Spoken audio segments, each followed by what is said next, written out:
Tuhan, kami ingatkan kasih yang luar biasa, yang nyata di kayu salib ketika Engkau serahkan dirimu. Tuhan, kami ingat akan pengharapan yang luar biasa ketika Engkau bangkit dari antara orang mati dalam kuasa yang sungguh sangat amat tak terkira itu. Kami hidup saat ini ya Tuhan. Kiranya firman Tuhan menuntun kami, membawa kami untuk mengenal Tuhan dengan benar ya Tuhan. Sehingga kami boleh beroleh berkat besar karenanya. Berbicaralah Tuhan dan pakai hamba-Mu menyampaikan apa yang adalah isi hati Tuhan. Buat kami semua, Roh Kudus kami undang luaskan bekerja dengan nyata di tengah-tengah kami yang hadir di ruangan ini. Dan kami yang ikut ibadah secara streaming. Kiranya Roh bekerja sehingga kami semua diberikan tanah hati yang subur. Firman Tuhan ditaburkan tidak kembali sia-sia, melainkan dia bertumbuh dan berbuah dalam hidup kami. Kami siap terima berkat besar dalam nama Tuhan Yesus Kristus. Amin, amin, haleluya. Silakan duduk Bapak Ibu sekalian semuanya. Shalom saudara terkasih. Saudara sekalian, hari ini kita akan melanjutkan seri khotbah kita yang diambilkan dari 1 Timotius pasal 4 ayat yang ke-16 tentang mengawasi diri dan mengawasi ajaran. Saya akan bacakan ayatnya lagi dari 1 Timotius 4 ayat yang ke-16. Awasilah dirimu sendiri dan awasilah ajaranmu. Bertekunlah dalam semuanya itu, karena dengan berbuat demikian engkau akan menyelamatkan dirimu dan semua orang yang mendengar engkau. Saudara sekalian, kita bicara 2 kali tentang mengawasi diri sendiri. Hari ini kita bicara soal mengawasi ajaran, saudara sekalian. Nah, tentu semua kita bisa tangkap, ini adalah suatu peringatan untuk para pengkhotbah. Hati-hati dengan khotbahmu. Khotbahmu itu bisa bikin orang masuk surga atau masuk neraka. Ya. Tanggung jawab pengkhotbah itu besar sekali, sehingga saudara sekalian, Tuhan Yesus itu berkata begini, Matius 18 ayat 6-7. Tetapi katanya, barang siapa menyesatkan salah satu dari anak-anak kecil ini yang percaya kepadaku, lebih baik baginya jika sebuah batu kilangan diikatkan pada lehernya, ia ditenggelamkan ke dalam laut. Celakalah dunia dengan segala penyesatannya. Memang penyesatan harus ada. Tapi celakalah orang yang mengadakannya. Oke, saudara saya surprise yang pertama adalah bahwa ternyata Tuhan kita bicara itu kerasnya minta ampun. Orang kalau bawa orang nyasar sesat, mendingan dia dikasih batu kilangan di kepalanya, tenggelamin ke laut. Ya. Jadi bukan Ibu Susi yang pertama bilang tenggelamkan. Oke. Nah, yang kedua adalah bahwa penyesatan itu harus terjadi. Surprise kita, saudara sekalian. Nah, kayak apa batu kilangan? Saya sampai nyari-nyari batu kilangan itu apa sih? Oke, ini yang saya temukan, oke. Zaman sekarang masih ada nggak batu kilangan? Masih ada. Dijual nggak? Dijual. Jadi saya pergi belanja, saudara. Saya belanja batu kilangan. Oke, slide berikut. Batu kilangan itu macam-macam ukurannya, saudara. Ini yang paling kecil ya, oke. Ukuran 70 cm. Harga, lumayan ya, $3.000. Beratnya 200 kilo. Bayangin saudara sekarang, kata Tuhan Yesus, yang bikin orang nyasar itu, ambil batu 200 kg, kalungin ke leher dia, tenggelamin dia ke laut. Ya saudara bilang, apa enggak ada yang kecilan dikit? Ada, mau kecilan dikit ada. Oke, berat 50 kilo, paling kecil. Lebih dari itu enggak ada gunanya. Jadi batu kilangan nih saudara sekalian, dikaitkan ke lehernya orang itu, dia ditenggelamin. Nah saudara, ada enggak kematian yang lebih sengsara daripada mati kayak gitu? Ada enggak yang lebih serem daripada itu? Ada sih, neraka. Itu lebih serem. Pengkhotbah bisa enggak masuk neraka? Mari baca kata-kata Tuhan Yesus. Matius 7 ayat 21 sampai 23. Ini adalah ayat yang mestinya membuat setiap pengkhotbah itu gemeteran kalau baca. Bukan setiap orang yang berseru kepadaku Tuhan, Tuhan akan masuk ke dalam kerajaan surga. Simpel sekali. Tidak semua pengkhotbah akan masuk surga, saudara. Ya. Nah, melainkan dia melakukan kehendak Bapakku yang di surga.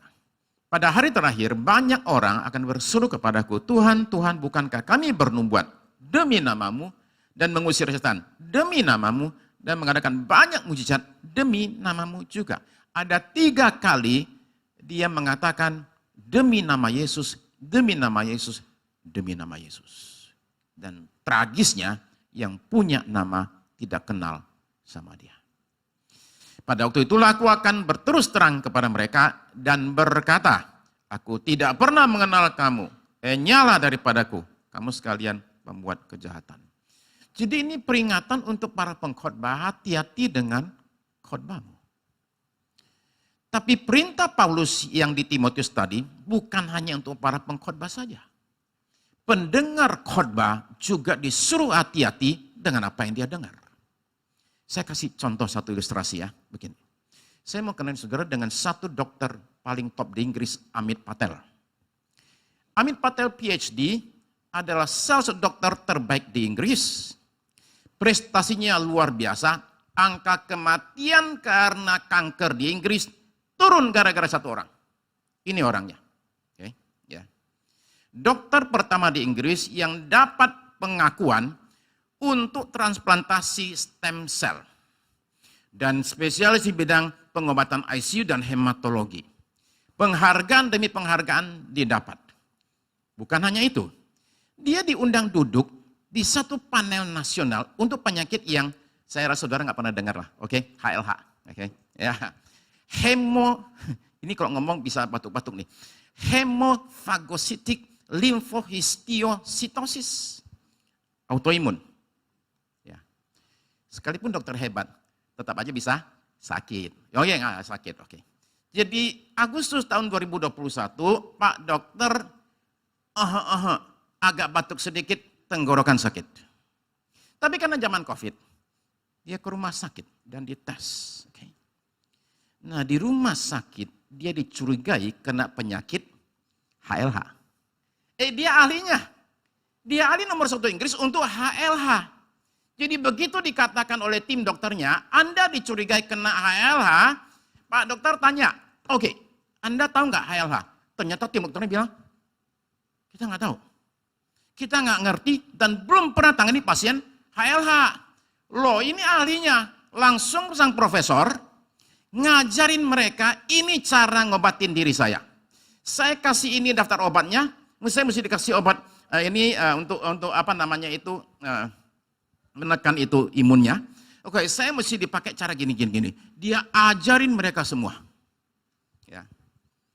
Dia ahlinya kan. Oke. Sampai situ aman? Enggak aman. Kenapa? Tim dokternya menolak mengikuti ajarannya. Kondisinya makin menurun. Ya.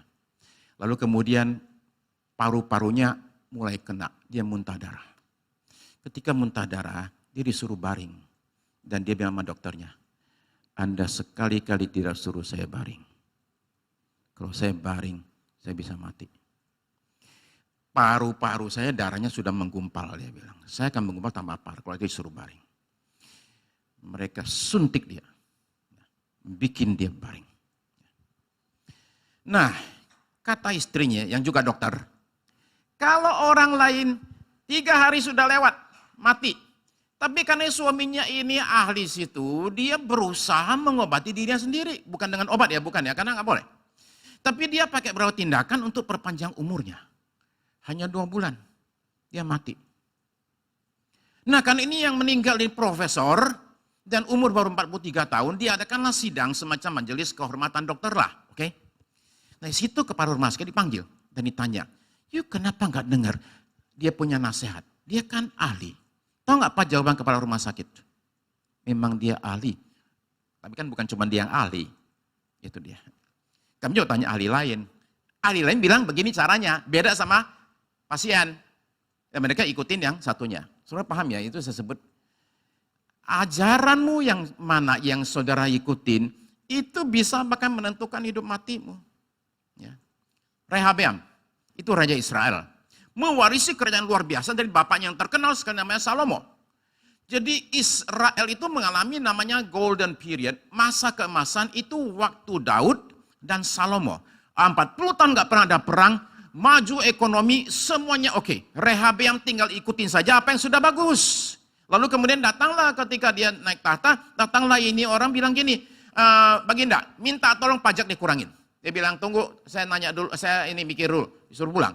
Terus dia nanya sama 2 kelompok. Kelompok pertama, orang tua, dia tanya gini, Apa pendapat kalian? Pajak minta dikurangin. Mereka bilang gini, waktu zamannya Baginda yang dulu ya, ayah Baginda, Salomo, memang dia punya pajak tingginya bukan main. Rakyat banyak sengsara, turuninnya pajak. Dia tanya sama sekelompok teman-temannya nih anak muda, gimana? Baru gitu aja udah teriak-teriak, tambahin lagi aja pajaknya. Dan dia ikutin anak muda. Akibatnya kerajaan hancur, pecah jadi 2. Rehabiam cuma dapat 2 suku, 10 suku mengatakan kita nggak mau raja begitu, kita bikin kerajaan sendiri. Jadi kerajaan pecah, gara-gara apa? Salah dengerin nasihat dan pengajaran. Nah saudara terkasih, zaman sekarang kalau bicara soal ajaran, saudara tahu pengkhotbah itu seperti jamur cendawan di musim hujan. Bukan main banyaknya. Zaman sekarang karena teknologi di bidang komunikasi, ini perubahan hidup manusia sangat amat hebat sekali, termasuk soal pekabaran Injil dan penyebaran ibadah. Zaman dulu namanya kebaktian, itu terbatas yang bukan main, hadir di tempat, on-site istilah kita sekarang. Lama-lama ada rekaman kaset, lumayan. Saya punya koleksi kaset khotbah di rumah, ada ribuan saudara-saudara sekalian. Ya. Jadi oke. Tapi sekarang saudara sekalian,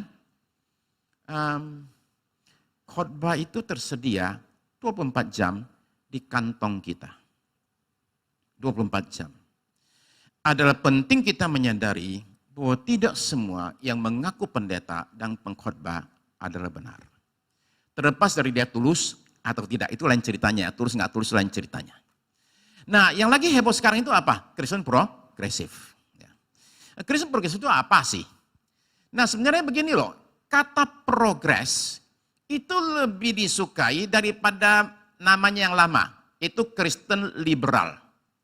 Lebih disukai. Kenapa? Karena liberal itu kesannya itu kebablasan.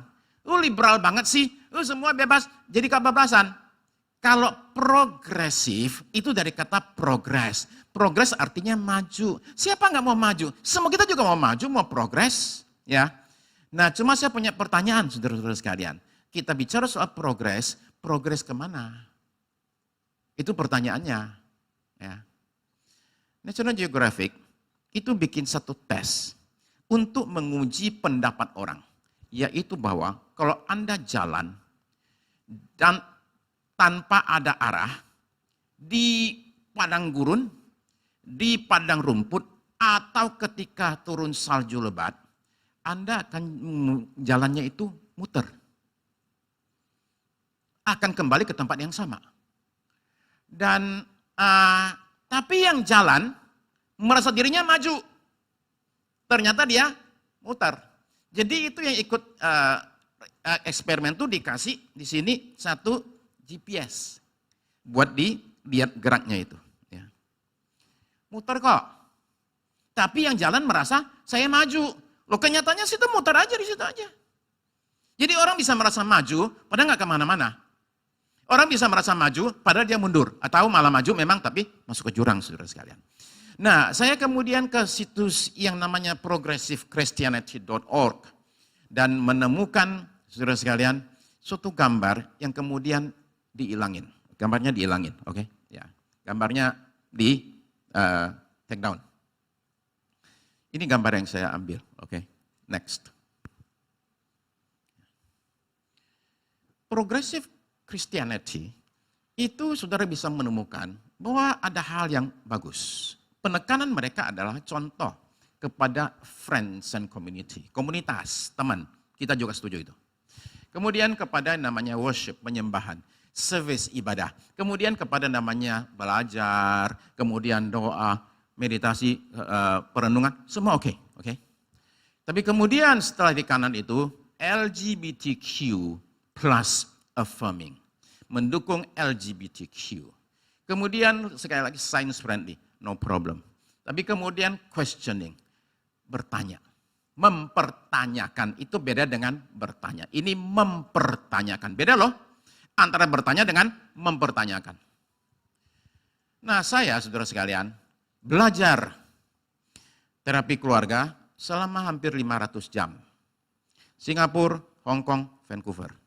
Kalau saudara tanya sama saya, Pak, Bapak 500 jam itu belajarnya apa? Cuman satu, bagaimana caranya bertanya. Itu aja. Konselor itu cuma ngajuin pertanyaan aja. Jadi bertanya, nah adalah begini loh, kami juga diajar bagaimana caranya bertanya dan enggak nyasar ketika bertanya. Sebab Anda bisa bertanya dan kemudian nanya terus, udah nggak tahu kemana. Konselingnya jadi ngaco. Jadi seseorang tuh ketika dia bertanya, dia mesti tahu jangan sampai gue keliru. Saya akan ke kiri ke kanan, tapi arah saya ke depan loh. Nah ini yang banyak orang susah. Oke. Maka ketika saya di Instagram, ketika saya live hari Selasa, Gregi itu di belakang sono, itu bilang gini, bagaimana caranya Om katanya, ketika orang nanya topik yang gak ada hubungan sama dibicarain, jadi belok ke kanan kiri bisa tetap balik lagi. Itu kuncinya di situ. Banyak orang udah belok kanan dan kanan terus, gak balik lagi. Nah questioning, bertanya itu oke. Alkitab itu boleh ditanya saudara sekalian. Gak jadi masalah. Tapi questioning mempertanyakan dan kemudian ngawur, itu yang bahaya. Oke? Nah, saudara sekalian, saya akan bicara soal ini dengan lebih jelas lagi hari Selasa nanti ya. Oke, saya punya acara doa malam di Instagram, saya akan bicara soal satu persatu soal doktrinnya ini. Oke. Nah, tapi secara umum begitulah, mereka itu explore. Explore itu oke nggak? Explore itu oke, saudara sekalian. Cuma masalahnya ketika Anda explore, Anda punya nggak patokan? Kalau nggak ada patokan, Anda nyasar soalnya. Ya. Nah, jadi saudara perhatikan, mereka pakai istilah progresif, karena katanya kekristenan harus mencerminkan kemajuan zaman. Ya. Alkitab itu kitab kuno, udah 2000 tahun. Mesti ditafsirkan ulang lagi secara modern. Karena banyak ajarannya ketinggalan zaman. Gitu lah, kira-kira gitulah. Oke? Karena zaman dulu sains nggak maju. Jadi orang percaya hal yang tahyul masuk Alkitab. Nah, oke. Saudara sekalian, begini. Ingin tahu itu bagus, bertanya itu bagus. Dan kalau saudara perhatikan, mereka itu justice seeking, peacekeeping, kemudian oke, nggak jadi masalah, saudara sekalian. Ya. Nah, tapi saya coba simpulkan ya, supaya gampang ya. Oke, supaya gampang. Slide berikut. Kira-kira 4 lah ya pengajarannya itu. Kristen progresif, ajaran 1, peran Yesus Kristus dikecilkan. Apanya dikecilkan? Yesus itu hanya contoh, model, teladan. Dia bukan Tuhan. Allah yang disembah. Itu dikecilkan. Yesus itu adalah guru yang hebat. Pengajaran moralnya kita junjung tinggi. No more than that. Nomor 2, posisi Alkitab dilemahkan. Saudara saya yakinlah ada terimalah melalui medsos itu. Tentang satu anak muda itu. Ya, yang bicara bahwa ya Alkitab itu banyak sekali kontradiksinya. Ini ngaku pendeta saudara sekalian. Ya. Saya sedih juga ya lihat dia. Kenapa? Karena saya kenal dia waktu dia masih kecil. Ya. Saya pernah ke rumahnya dan kemudian bicara di rumahnya. Saya lihat itu sedih saya. Ya. Nah saudara sekalian, kemudian selain itu, Alkitab itu dianggap tidaknya penuh kontradiksi. Nggak bisa dipakai sebagai patokan. Okay. 3, toleransi dikedepankan. Toleransi apa nih? Contohlah waktu bicara di podcast itu, masa orang baik seperti Anda nggak masuk surga hanya gara-gara nggak bilang Yesus adalah Tuhan? Nggak mungkin. Allah saya tidak demikian. Demikianlah saudara sekalian, sangat toleransi, tetapi akhirnya Yesus bukan lagi juru selamat. Semua orang bisa masuk surga asal berbuat baik. Lalu pertanyaan kita, kalau demikian ngapain Yesus mati di kayu salib? Nggak usah susah-susah. Kalau semua orang selamat karena perbuatan baiknya, saudara-saudara sekalian. Nah, lalu kemudian, saudara terkasih, kasih menjadi patokan. Yang penting kamu kasih, oke? Karena kasih itu mengalahkan semua hukum. Karena Tuhan Yesus ditanya, apa yang paling utama? Kasihilah Tuhan Allahmu, kasihilah sesamamu manusia. Itu yang nomor 1. Semua hukum lain kalah dengan kasih. Itu namanya antinomianism, anti hukum. Ya, itu jadi saudara perlu tahu. Kristen progresif adalah ajaran yang sudah lama sekali, bukan baru. Berapa lama? Sudah mundur terus sampai ke Taman Eden. Bukankah Allah berfirman, ini semua buah di sini nggak boleh dimakan. Itu adalah pemutarbalikan. Tapi yang di utak-atik itu cuma sedikit aja. Yang boleh dimakan 1, dia bilang kan semua nggak boleh makan kan. Nah, itu upaya untuk membuat orang ragu. dengan apa kata Alkitab, saudara sekalian. Oke. Nah, apa yang harus kita perbuat? Oke, kalau saudara pengen tahu lebih jauh, hari Selasa ya, saya akan bicara lebih panjang lebar dan bisa tanya jawab. Oke, saudara sekalian, mari kita bicara apa yang harus kita perbuat untuk menjaga apa yang kita dengar. Oke, pasang filter di telinga dan di mata. Oke, nomor 1, belajar berpikir kritis. Jadi jangan dengan gampang menelan semua ajaran. Yang ngomong gitu siapa? Tuhan Yesus. Mari baca Matius pasal 7 ayat 15. Waspadalah terhadap nabi-nabi palsu yang datang kepadamu dengan menyamar seperti domba, tetapi sesungguhnya mereka adalah serigala yang buas. Tidak semua yang kita baca, dengar dan tonton, itu benar. Ya. Hoax, fake news, deep fake, Photoshop, post-truth society. Okay. Saya tunjukkan satu foto ya. Oke, foto orang terkenal ini. Oke, salah satu foto ini palsu. Yang mana? Ini saya pilih sengaja yang gampang loh ya. Oke, saya pilih yang gampang loh. Ada yang sama sekali nggak kelihatan, saya pilih yang gampang. Saudara pasti bisa kira-kira bisa tahu lah. Yang mana yang palsu, sudah jelas saudara sekalian, yang agak kabur. Oke, yang agak kabur sebelah kanan, itu palsu. Tapi kalau saudara perhatikan, ini kalau dia berupa video, Anda nggak kapan bisa tahu, ini orangnya ini bukan dia. Saya tunjukkan buktinya ya. Oke, kita putar video ya.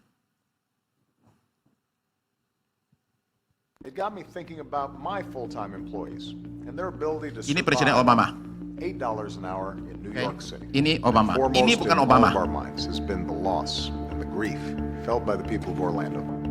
Most of us don't get our health care through the marketplace. We get it through our job or through Medicare or Medicare.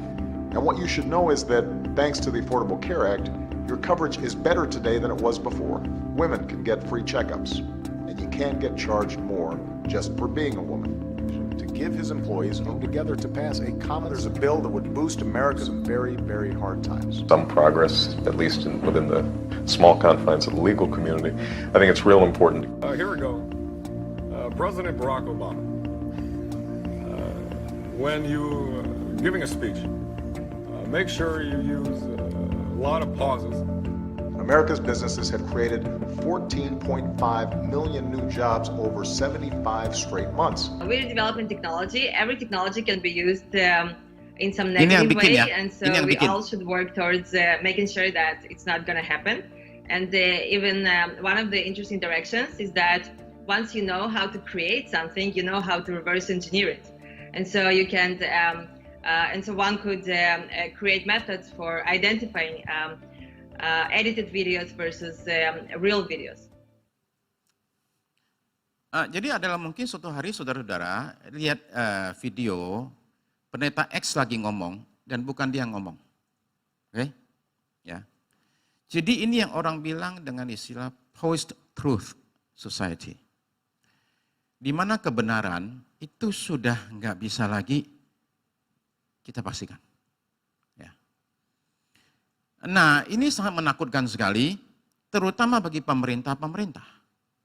Karena ini tadi kan dibuat Presiden Obama ngomong, dia bisa dibikin ngomong apa saja, padahal bukan dia ngomong. Ya. Nah, oke. Tapi saya mau ngomong sesuatu saudara sekalian. Bahkan kalaupun saudara mengatakan, oke, kita tatap muka saja, tetap aja orang mesti hati-hati. Ya. Apakah itu termasuk khotbahnya Pak Sukirno? Iya, termasuk. Ya. Tolong dicek dan dites. Ya, jangan ditelan mentah-mentah. Tuhan Yesus itu ngajar kita, saudara sekalian, waspada. Ya. Jangan sembarangan langsung percaya. Tahun 97 beredar kabar ditemukan satu zat namanya dihidrogen monoksida. Nah, ternyata zat ini berbahaya sekali. Zat ini tidak berwarna, oke, slide berikut ya, saya tunjukin ya. Oke, dia nggak berbau, nggak berwarna, nggak ada rasa. Ya. Dan tidak hanya itu, saudara perhatikan ya, dia membunuh ribuan orang, setiap tahun orang meninggal gara-gara yang namanya dihidrogen monoksida. Selain itu saudara sekalian, saudara perhatikan, bikin kebakaran kulit. Kalau kena kulit terbakar, kemudian kalau sampai terhirup, mati orangnya. Kemudian dia penyebab erosi, unsur utama hujan asam, mempercepat kerusakan bahan mental, ditemukan tubuh pasien, kanker tingkat lanjut. Kemudian bahan campuran pestisida, sudah ada di sungai, danau, dan bendungan di mana-mana. Lalu ini sekelompok anak-anak muda ditanya, haruskah kita melarang pemakaian zat berbahaya ini? 50 orang ditanya, 43 bilang, larang ini zat bahaya sekali. 6 orang ragu-ragu, hanya 1 orang bilang, lu yang benar, masa mau dilarang? Kenapa? Karena dihidrogen monoksida adalah H2O alias air. Tapi itu ketika dites, 43 orang mengatakan, 86% mengatakan, ini harus kita larang. Tanpa mikir dulu. Oke? Dihidrogen monoksida, H2O alias air, mau dilarang, yang benar aja. Nah, saudara sekalian, ini orang-orang mesti agak sedikit kritis, saudara-saudara sekalian. Nah, jadi saudara terkasih, kita ini mau pastikan nih, pikir kritis. Yang kedua, saudara sekalian, saudara saya mesti cari tahu latar belakang seorang pembicara. Ya, saya lanjutkan kata-kata Tuhan Yesus, Matius 7. Ayat 16 sekarang ya. Dari buahnya lah kamu akan mengenal mereka. Dapatkah orang memetik buah anggur dari semak duri atau buah ara dari pohon rambut duri? Demikianlah setiap pohon yang baik menghasilkan buah yang baik, sedang pohon yang tidak baik menghasilkan buah yang tidak baik. Nah, tidak mungkin pohon yang baik itu menghasilkan buah yang tidak baik. Ataupun pohon yang baik itu menghasilkan buah yang baik. Dan setiap pohon yang tidak menghasilkan buah yang baik, pasti ditebang dan dibuang ke dalam api. Jadi dari buahnya lah kamu akan mengenal mereka.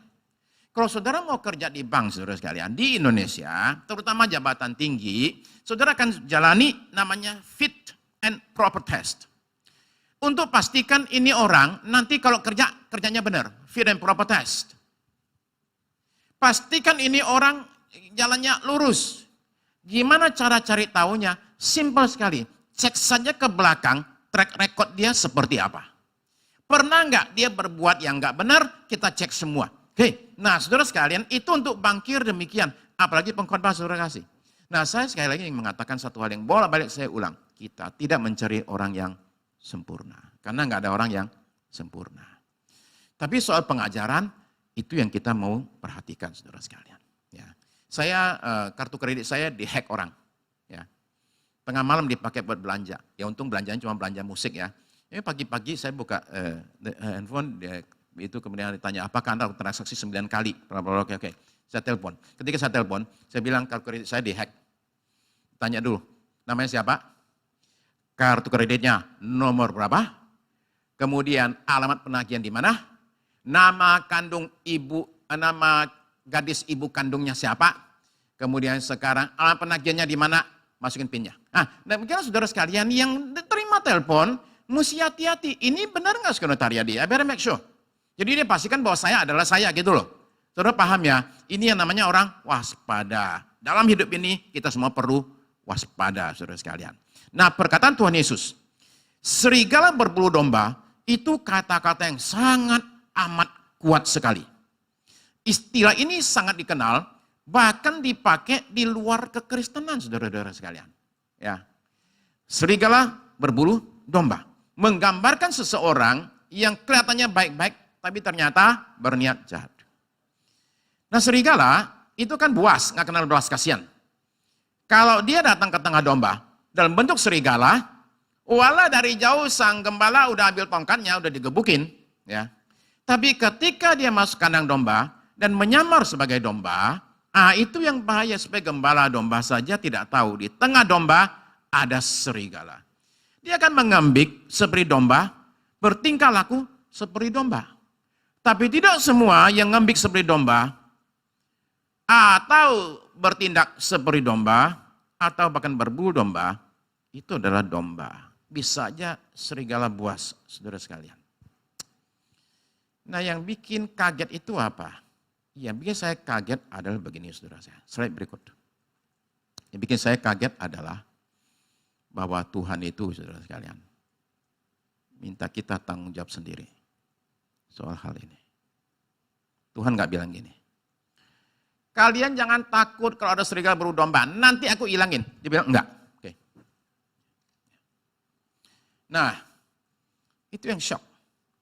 Di ayat sebelumnya, sebelum Matius 7:15, Tuhan Yesus ajar apa tahu enggak? Jangan menghakimi. Ya. Tapi kalau cuma berhenti di jangan menghakimi, kita semua kena. Kenapa? Dibohongin. Jadi untuk supaya seimbang, satu, jangan menghakimi, tapi yang kedua, waspada. Ya. Nah, jadi Tuhan itu berkata jangan menghakimi, tapi dia menyuruh kita untuk waspada dan menilai. Jadi orang harus seimbang, saudara-saudara sekalian. Jangan cuma bilang jangan menghakimi, tapi kelepasan. Ya. Nah, jadi saudara sekalian, kita jangan bilang gini, seolah-olah Tuhan membiarkan para nabi palsu. Enggak.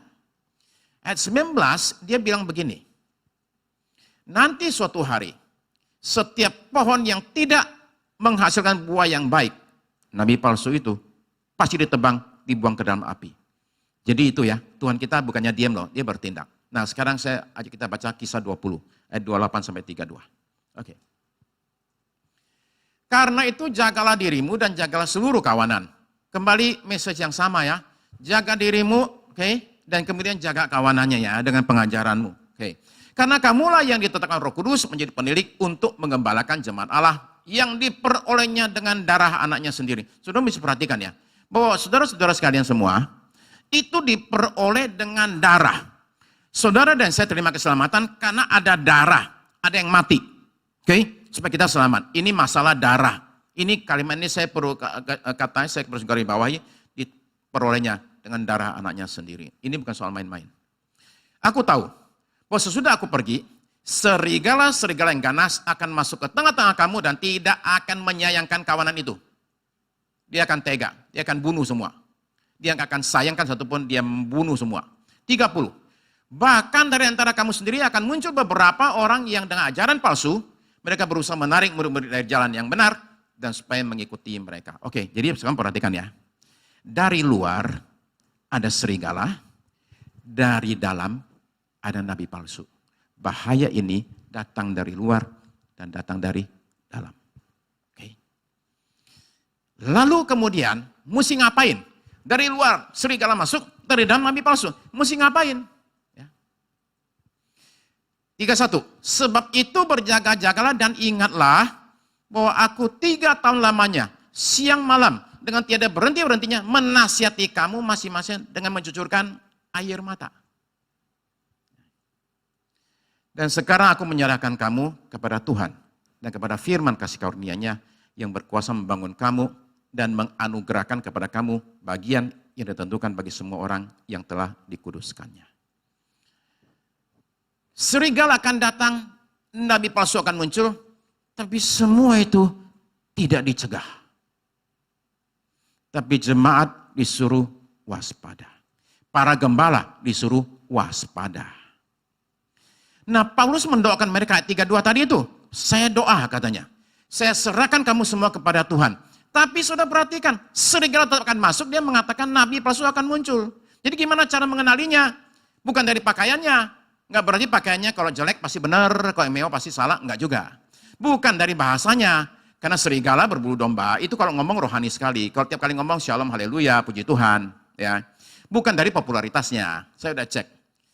Follower gereja setan di Instagram itu 14.000 orang. Ya. Mudah-mudahan di sini enggak ada yang follow itu. Saudara sekalian mengenali palsu itu dari buahnya, oke? Nah, buah itu selalu ada unsur waktu nih. Karena buah itu kan perlu waktu untuk muncul. Ya. Berarti di awal, nabi palsu itu sulit dibedakan dengan yang benar. Ya. Nah, udah sering kali korban sudah terjadi, baru kita bilang palsu rupanya. Tapi nanti pasti terlihat, karena buah tidak bisa disembunyikan. Serigala bisa berlagak seperti domba lah. Tapi sifat serigalanya gak bisa dihilangkan. Dia akan muncul. Nah, buah itu apa sih? 2. Hidupnya dan ajarannya. Oke. Nah, sekarang ini kita punya problem nih. Problem kita apa? Begini. Katanya, kamu kalau mau tahu ini palsu apa enggak, kamu mesti lihat dia punya buah. hidupnya dan ajarannya. Nah, itu nggak akan bisa terjadi kalau saudara tidak ada interaksi dengan dia. Enggak, contohnya, enggak pernah makan sama dia, enggak pernah jalan sama dia, enggak pernah ke rumahnya saudara sekalian, enggak pernah ada interaksi, saudara enggak akan bisa tahu. Hanya bisa tahu kalau interaksi. Nah, sekarang problemnya apa? Problemnya adalah pengkhotbah di medsos. Tidak ada cara untuk tahu dia seperti apa. Saudara terkasih, di medsos, saudara nggak akan pernah bisa mengenal buah dari seseorang. Dengan kata lain, berarti tidak ada cara untuk tahu. Kalau saudara tidak perhatikan ajarannya. Ya. Jadi buahnya nggak bisa tahu, nggak bisa. Tapi ajarannya bisa dicek saudara sekalian. Nah, saya ini nggak minta saudara jangan dengerin khotbah orang lain ya. Enggak sama sekali. Enggak sama sekali. Ya. Sebab kita undang pembicara-pembicara luar supaya kita ada keseimbangan gitu loh. Ya. Tapi tolong saudara hati-hati nih kalau yang di medsos. Lebih baik nonton khotbah di YouTube lah menurut saya sih daripada ya nonton yang lain ya saudara sekalian. Tapi kalau salah nonton khotbah, sorry sakit perut saudara. Sakit perut nanti menceret-menceret, oke? Ya. Nah, saudara terkasih, saya cuma bilang gini saudara sekalian. Saudara hati-hati aja ya, hati-hati. Ya, hati-hati kalau saudara dengar khotbah. Ya. Lebih baik pastikan kalau saudara mau nurut seseorang, pastikan saudara tahu dia siapa. Kalau enggak saudara-saudara sekali lagi bisa ngaco. Ya. Nah, jadi sekarang saya bicara soal perhatikan ajarannya. Gimana caranya perhatikan ajarannya? Nomor 3. Saudara kalau mau kenal barang palsu, simple sekali. Pelajari yang benar kayak apa? Ya. Nah, saudara pernah tahu nggak uang palsu yang yang di Indonesia? Rupiah tuh, yang 1 lembar 150.000. Tahu nggak? Nggak ada lah, ya toh? Kenapa? Karena nggak ada aslinya 150.000 soalnya. Kalau bikin palsu, mesti ada yang benarnya dulu. Kalau nggak ada benarnya, ngapain palsuin? Ya. Nah, begini saudara sekalian. Jadi saudara mesti filter dan pelajari apa yang benar nih. Ya. Nah, saya cek gimana cara cari tahu uang palsu. Simple sekali, ya, yaitu bandingkan sama yang benar. Ya, tahu benar kayak gini, palsu ketahuan ada bedanya nih. Jadi saudara mesti bisa dapat pegang yang benar. Kalau saudara tiap hari pegang yang benar, begitu pegang yang salah, ketahuan. Dulu saya sekolah saya dulu bahasa Inggris. Okay. Nah, dosen yang paling pintar itu satu orang Arab. Asal negara Kuwait. Siapa namanya itu? Lupa ya? Oke. Pokoknya ini orang Kuwait ya, orang Arab. Ngajarnya bagus banget. Dan dia ngajar kita, dan mengajar yang namanya peka bahasa. Dia bilang kalau kamu sudah sering-sering baca yang benar, ketika yang salah muncul, otomatis kamu akan tahu, oh tunggu dulu, ini kalimat ada yang gak benar. Cuma belum tahu loh ya, yang gak benar apa. Tapi katanya situ akan paling langsung berasa, ini kalimat ada yang salah. Cuma yang mana yang salah ya, cari tahu gitu loh, oke? Dengan kata lain, begitu Anda terbiasa dengan yang benar, yang palsu muncul, langsung kita punya radar, tong, ada yang gak beres. Jadi anjurannya adalah saudara sekalian, dengarkan yang benar, pelajari yang benar saudara sekalian. Oke. Nah yang benar itu apa? Cuma satu lah, inilah pegangan kita. Nggak ada yang lain saudara sekalian. Ini satu-satunya saja pegangan kita. Jadi orang boleh ngomong apa aja, bandingkan dengan yang satu ini. Oke, contoh. Ini di medsos ya, viral ya, anak muda ini. Mana ada di Alkitab? Yesus bilang dia adalah Tuhan. Tapi kalaupun dia nggak bilang dia Tuhan, nggak apa-apa, aku percaya sih. Saya bilang, apakah itu orang tidak baca Yohanes pasal 13? Yesus berkata, kamu menyebut aku guru dan Tuhan, dan perkataanmu benar, karena aku memang guru dan Tuhan. Loh, sudah paham ya? Ini simpel sekali buat ngeceknya. Itu doktrin mendasar sekali. Yesus itu Tuhan. Dan dia bilang nggak ada ayatnya. Saudara paham ya? Kalau saudara punya ini, saudara gampang deteksinya. Ya. Nah jadi itu sebabnya kita ajak saudara-saudara semua sama-sama baca Alkitab bersama-sama. Ya. Hari ini bacaannya saudara sekalian, udah tahu belum? Lupa ya, oke. Keluaran pasal 3 dan 4, oke ya? Oke. Nah saudara sekalian, ikutin itu saja dalam waktu 2 tahun, saudara akan lulus 1 kitab. Saya sengaja minta untuk tim di sekretariat bikinin yang 2 tahun ya. Kenapa? Karena kalau 1 tahun berat, sehari baca 5 pasal. Kalau saudara lupa baca hari ini, besok jadi 10 pasal, udah nggak akan bisa lagi. Akhirnya stop, berhenti baca. Saya bilang udah 2 tahun aja, hanya 3-4 pasal, dibaca 2 pasal gitu, 2 pasal. Kalau umpama telat, besok 4 pasal masih bisa. Jadi saudara sekalian, saya anjurkan saudara-saudara untuk bertekun dalam pembacaan firman Tuhan saudara sekalian. Karena itu nggak hanya akan menolong saudara untuk lepas dari penyesatan, tapi memperbaiki hidup kita. Mari kita baca terakhir, lalu kita masuk perjamuan kudus. Saudara yang ada di rumah, streaming, siapkan roti dan anggurnya ya. Kita akan masuk perjamuan, sudah saya baca ayat ini. 2 Timotius pasal 3, 15-17.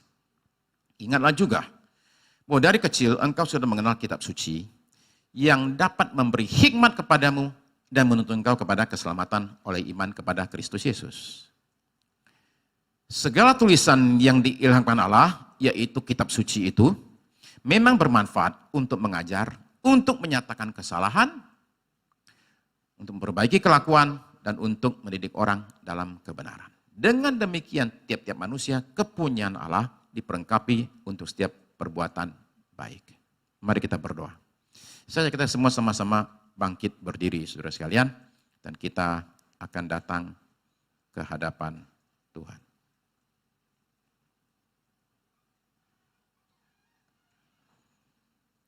Bapa Surgawi, kami menaikkan syukur kami hari ini buat Alkitab firman-Mu. Kami bersyukur kami bisa menerima kebenaran dari firman-Mu ya Tuhan.